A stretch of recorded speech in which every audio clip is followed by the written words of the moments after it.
Hi mga ka-viewers! Meron pala ako ditong lemon cubes. Yan, tumigas na kasi dati yan sa plastic ko linagay. Tapos nung nag-run out ay naging paste siya or tubig or nag-melted siya. Tapos ayun, linagay ko naman ulit dito sa lagayan ng ice cubes namin. At kinabukasan ay ayan na. Ayan, matigas na po siya at ilalagay ko na siya sa box para naman kahit mag-melted siya ay hindi marurumihan yung rep namin. So, ayun nga, ayan, linagay ko yung una dyan guys, yung nag-melted.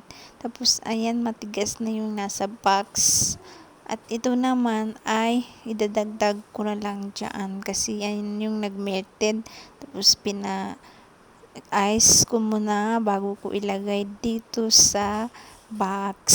So, ayan lang. Kung gusto namin gumamit ng lemon or gumawa ng juice ay kukuha lang kami dyan ng isa, dalawang cubes at mayroon na kaming lemon juice or kung ilalagay sa mga linuluto ay ayan, meron kaming stock. At ito palang lemon na ito ay nung nagbubunga yung lemon ng aking biyanan ay ito yung kinuha ko. Hanggang dito lang, hanggang sa muli ala afis.